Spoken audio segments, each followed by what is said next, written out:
All right, so I'm looking at packet 12, page 1, and in this video here, I'm going to do 4 problems that I've chosen from that page to work out, and hopefully that'll help you if you're struggling a little bit, or you're just kind of wondering if you're on the right track with the homework problems. So here's number 2 that I'm going to do for you. And looking at this here, this rational function is just simplifying it. So when I'm looking at this, I'm going to try to see if I can cancel anything. But before I can do that, I'm going to see if there's anything I could factor or undistribute. Like this, for instance, here is a quadratic. So that's possibly that I can, or possible for me to factor. I'm going to highlight that. And this one's also quadratic because it's x squared. So I possibly can factor that. And as well as this one's also x squared. So those 3 I'm going to try to factor. Now this x plus 2, there's not really much you can do with that. So I'm going to leave it the way it is. So if I were to factor this, let's see. Make a new fraction here. I would have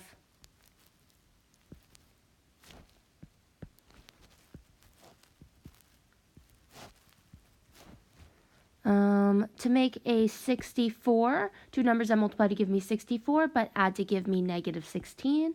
So perhaps I definitely need 2 x's, but I think 8 will work here because 8 times 8 gives me 64, but I need a negative 16. So that means that both of them needs to be a negative because when I add negative 8 with negative 8, I get negative 16. So this works out.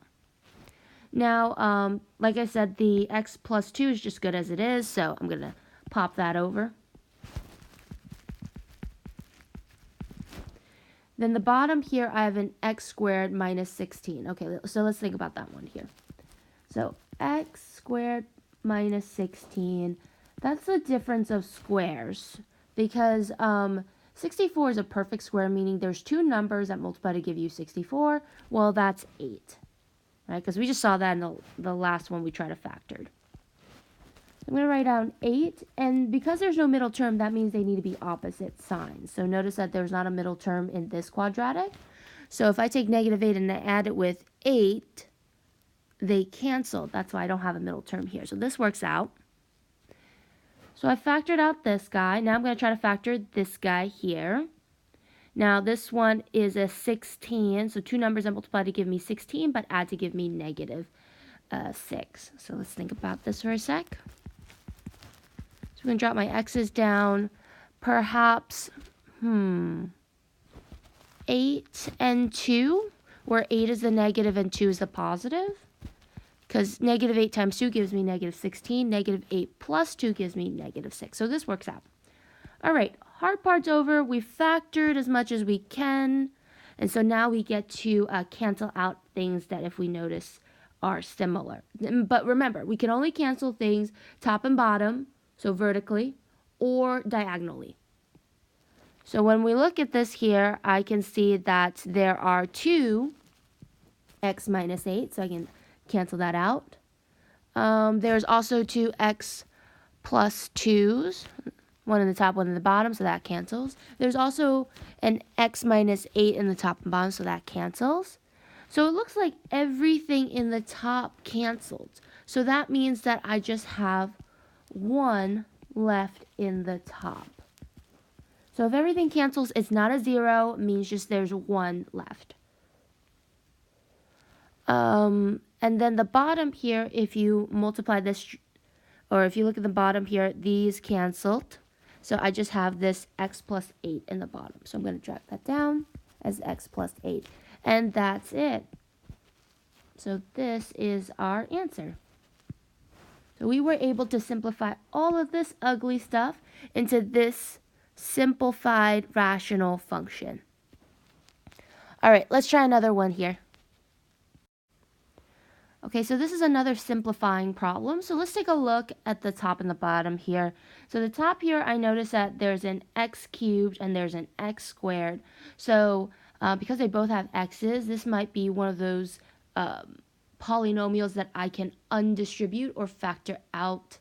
So I'm going to try to factor out this top one here.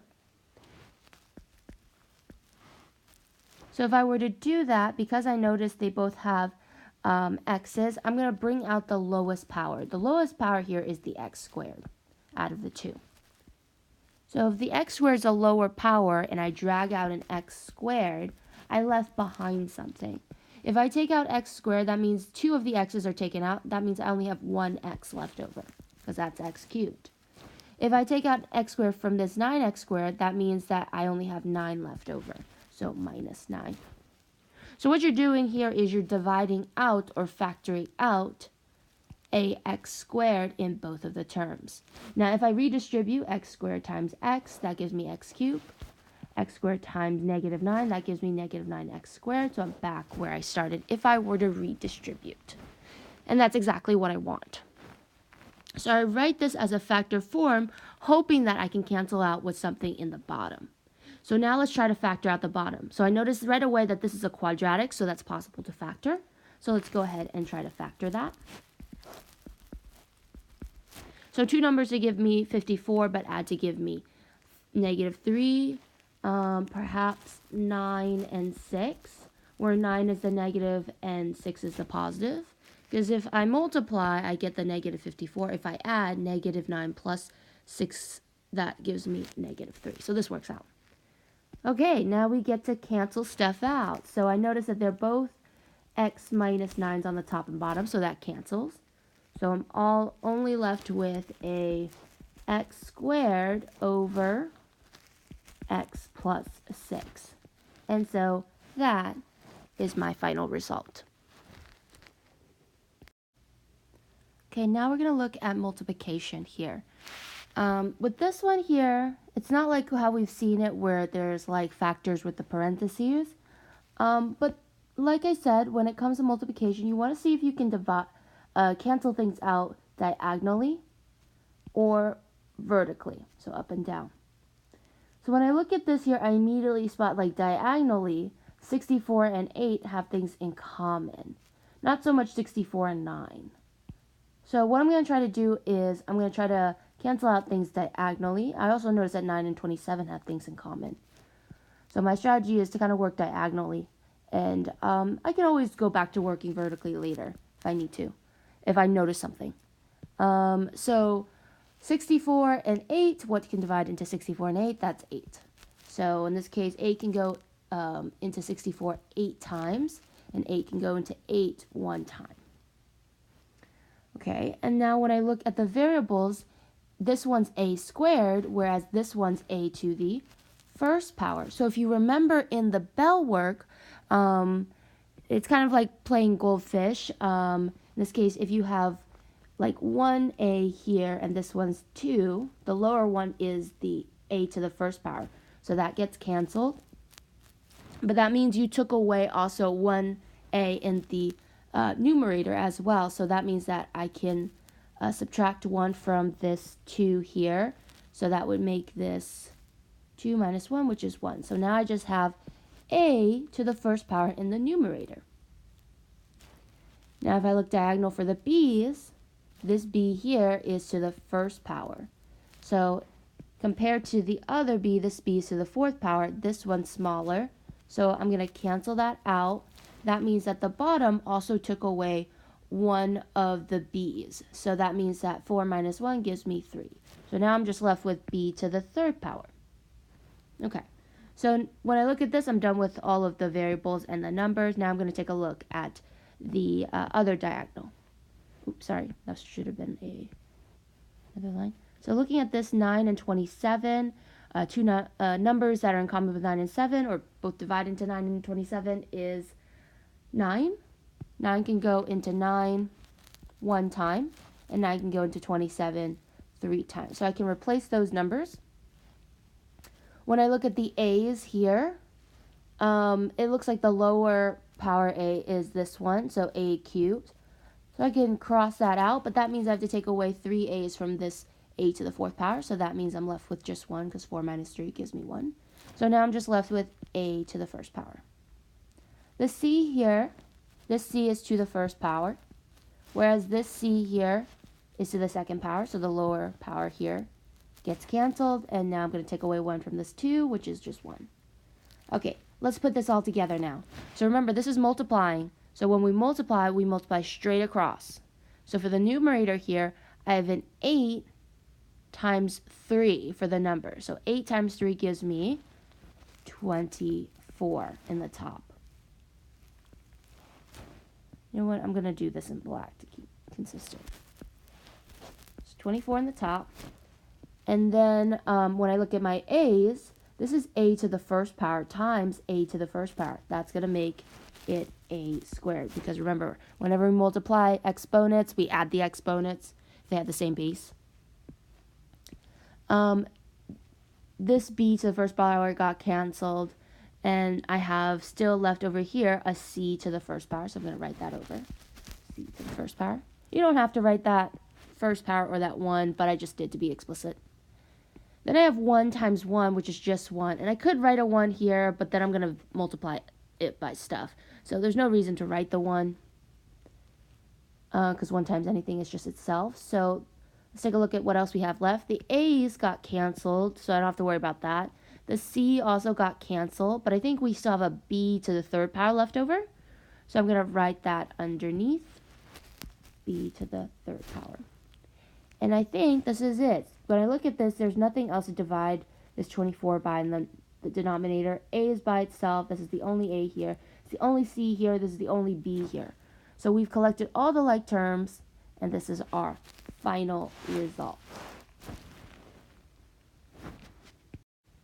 Okay, so looking at this here, we're going to do a division now. So we're going to divide this rational function with this rational function. So remember, when we're dividing fractions, we have to flip the second fraction. It's like the main rule for dividing fractions. So what I'm going to do here is I'm going to keep the first fraction still. I'm going to write this as x plus 2 over x squared minus 4. But I'm dividing, so that means I'm going to change it to multiplication and flip the second fraction. So x squared now is, or x minus 2 gets to be in the top, and 3x squared plus 10x plus 8 is in the bottom. And so now I'm going to proceed as normal. So in this case, let's first try to find factors of the quadratics, or if I need to undistribute anything, before I try to multiply straight across, because I want to try to cancel as much as possible. So when I'm looking at this here, I notice that, okay, well, x plus 2, I can't really simplify that any further or factor out anything. Neither can I do that with x minus 2. So I'm going to leave the top alone. But the bottom here, I notice they're both quadratics. Notice the x squared? So I'm going to attempt to try to factor out the bottom. Do that in a different color, actually. Let's do that in pink. Okay, so in the top, I'm going to keep this the same, x plus 2. The bottom here, if I were to factor, I would have 2 x's. And I notice that this one is a difference of squared, and it's a 4. So the square root of 4 is 2. So it looks like if I multiply 2 times 2, I get 4. But one of them needs to be a negative, one of them needs to be a positive, because I don't have a middle term here. So negative 2 plus negative 2 plus positive 2 gives me 0, because they cancel. So that's why I don't have a middle term here. But when I multiply, I get that negative 4. So this works out. As for this part here, you drag that down. Multiplication sign, x plus minus 2, I can't do much. But this one here is a little harder to factor because there's a 3 in front of this x squared. So what do we do when we have a number in front of our x squared and we want to factor? It's been a while. So this here is the type of problem where you need to use slide and divide. So I'm going to write that here on the side. Slide and divide. So that's, if you remember, that's when you take your number in front of x squared and you multiply it with your last number in the quadratic. So like if you have a squared plus bx plus c, your typical quadratic, you want to take your a, slide it over to c, which means that you would multiply it by c. So if we were using the slide and divide method, let me take my number here. I have 3x squared plus 10 plus 8. I'm going to take the 3 and multiply it by the 8. That gives me x squared plus 10 plus 3 times 8 is 24. So what happens is that the 3 drops off of the x squared, but it's multiplied to the 8. So now it's over here. Okay, so from here, you want to try to factor like normal. So what two numbers multiply to give me 24, but add to give me 10? So if I were to factor, I think 6 and 4 work out really well. Because 6 times 4 gives me 24. If I want a positive 10, I need to make them both plus signs. Because when I add 6 with 4, I get 10. So this works. But because we multiplied by 3 in the beginning, we have to undo that multiplication. So what we do is we divide out 3. So I'm going to divide this 6 by 3, which gives me x plus 2. And I'm going to divide this 4 by 3. But 3 doesn't divide into 4 evenly. So if you remember this, what you do when you don't divide evenly is you put it in the front of the x. So this is really 3x plus 4. And so this here is my factor for this guy. So I'm going to take this guy, copy and paste it right here.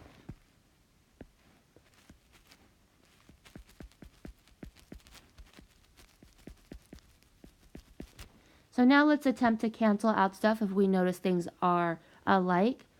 So I see that there is a x plus 2 on the top and the bottom, so I can cancel out that. There's also an x minus 2 in the top and bottom, so I can cancel out that.